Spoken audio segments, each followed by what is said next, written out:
नजरों पे बदगुमानी का पर्दा न कीजिए, अपने भी गैर दिखने लगे, ऐसा न कीजिए। इस धरती पर जितने लोग हैं, खासतौर से जो दुख दर्द और शोषण का शिकार है, वो सब अपने हैं। जहां मध्य प्रदेश के चुनावी समर में बीजेपी और कांग्रेस दोनों ही पार्टियों के बड़े बड़े स्टार प्रचारक आके मध्य प्रदेश में सभाएं कर रहे हैं, वहाँ इस प्रदेश में एक ऐसी शख्सियत भी है जो दिल्ली से यहाँ पे प्रचार करने आए। वो किसी पार्टी का प्रचार नहीं कर रहे, वो पर्चे बांटते हैं जगह जगह जाके, और वो लोगों से कहते हैं कि जो भी कैंडिडेट चुने, अच्छा कैंडिडेट चुने। वो अमन की बात करते हैं, प्यार मोहब्बत की बातें, हिंदू मुस्लिम ना करने की बात करते हैं, और एक सही कैंडिडेट को चुनने की बात करते हैं। ये जो शख्स है, ये IIT दिल्ली के फॉर्मर प्रोफेसर है, जो दिल्ली से मध्य प्रदेश की यात्रा कर रहे हैं पिछले 7 दिनों से। और ये कोई गाड़ी में नहीं घूमते हैं, ये जनरल ट्रेनों में सफ़र कर रहे हैं, बस से ट्रैवल करते हैं। कभी ट्रेन अटक जाती है, कभी बस अटक जाती है, लेकिन उनका हौसला बरकरार है। उनकी उम्र कम से कम 71 वर्ष है, और वो पिछले 7 दिनों से लगातार मध्य प्रदेश में अलग अलग लोगों से मिल के जाके बस पर्ची बांट के प्रचार कर रहे हैं कि आप एक अच्छे कैंडिडेट को चुनिए। अभी हम उनसे बात करेंगे। हेलो सर, मेरा नाम प्रतीक गोयल है, अभी लॉटरी में आपका स्वागत है। सर ये बताइए कि ये क्या आपके मन में आइडिया है कि 7 दिनों में मतलब मध्य प्रदेश में चुनाव चल रहा है, तो क्या आपको लग रहा है, और ये पर्ची में क्या लिखा है?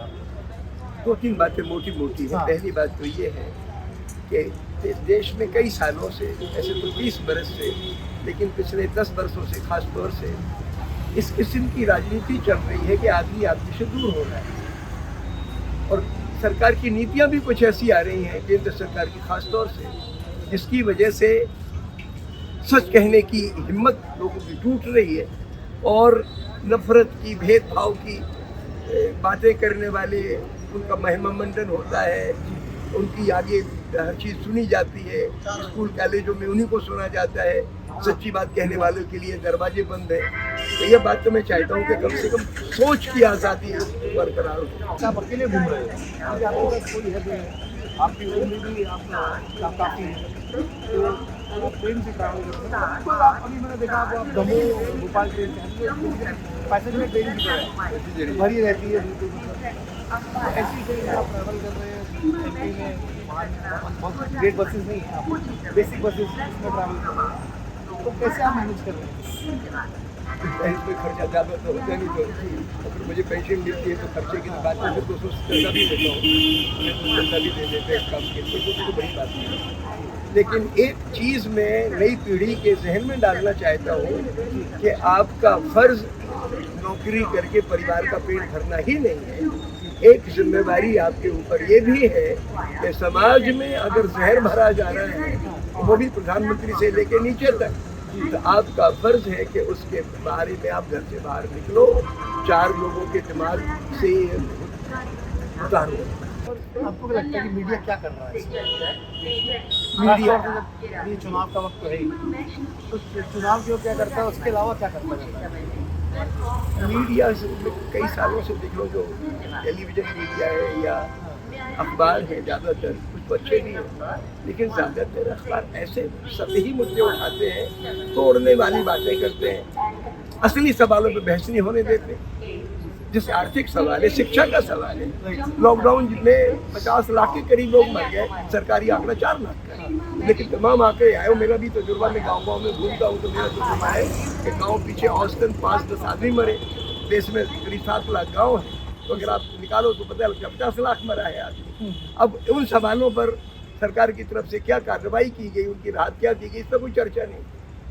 2 साल का पढ़ाई का नुकसान हुआ, कॉलेज बर्बाद हो गए, और कॉलेजों में जो नई नियुक्तियां की जा रही हैं सारी की सारी वो RSS से जुड़े लोगों की जा रही है। तो शिक्षा के सवाल बड़ा गंभीर है, लेकिन मीडिया में इस पर बहस नहीं। तो असली सवालों को छुपा के और द्वेष भड़काने वाले सवाल, जैसे कि नूह की घटना घट गई, तो नूह की घटना को भी उल्टे तरीके से दिखाया, जैसे मुसलमानों ने हिंदुओं पे हमला कर दिया, वो भी गलत था, वो एकदम गलत था। मैं तो मुंह में 2-4 बार हो आया।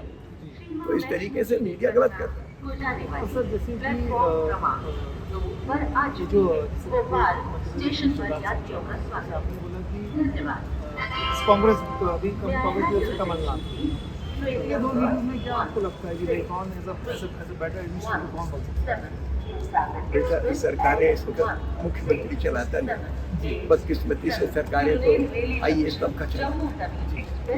जैसे हिंदुस्तान में मोदी की सरकार नहीं चला रही, वो सरकार चला रहा PM मोदी, और वो भी गाइड मिलता है उनके लिए, सीधी अडानी या बाजार व्यापारी तबका है, वो उनको गाइड करता है। तो हमें तो ये चाहिए कि ऐसी सरकार आए, हमें कोई सी भी है, बीजेपी या कांग्रेस मैच सरकार वो चाहिए जो आम आदमी की तरफ जिसकी नज़र हो, दबाव में काम न करे। इसलिए मैं चाहता हूँ। सर आप अभी अकेले घूम रहे हैं, मतलब काफ़ी एक्टिव शेड्यूल है, अकेले आप घूम रहे हैं, पर्ची बांट रहे हैं, अनजान शहर में हैं, कोई भी शहर में जा रहे हैं, तो आपको लगता है कि पर्ची बांटने में थोड़ा सा फर्क, कुछ भी फर्क पड़ेगा? क्योंकि ये तो बहुत बड़ा टास्क है, मतलब लोगों का सोच को बदलना, लेकिन आप पर्ची बांट रहे हैं। उसमें ऐसा है कि मैं किसको पर्चे बांटता हूँ तो 10 लोग रिस्पॉन्ड करते हैं, या तो फोन करते हैं मुझे या आके मिलते हैं कि भाई और मुझे लगता है कि वो 10 लोगों से चर्चा करते हैं, तो एक माहौल बनता है, सही सोचता हूँ। ये थे प्रोफेसर दिल्ली IIT के farmer professor Vipin Kumar Tripathi sir, जो कि मध्य प्रदेश में इस वक्त चुनावी दौरे पे निकले हैं, अकेले ही घूम रहे हैं, जगह जगह अनजान शहरों में जाते हैं, बस में चढ़ के जाते हैं, ट्रेन में चढ़ के जाते हैं, पर्चे बांटते हैं, इस उम्मीद में कि वो वहाँ के वोटर्स को जागरूक करेंगे, जिससे कि वो अच्छे लोगों को चुने, जिससे कि अच्छी सरकार हो। आगे की अपडेट्स के लिए newslaundry.com देखते रहिए। मैं प्रतीक गोयल अपने कलीग आशीष आनंद के साथ भोपाल से। 5 महत्वपूर्ण राज्यों में विधानसभा के चुनाव घोषित हो चुके हैं। ऐसे में जरूरी है कि आप यानी न्यूज देखने और पढ़ने वाले मुद्दों की तह तक पहुंचे। ऐसे में आज ही newslaundry.com/election fund पर जाएं। तो सपोर्ट कीजिए स्वतंत्र मीडिया को, ताकि आपको एजेंडा और पक्षपात से आजाद खबरें मिल सकें।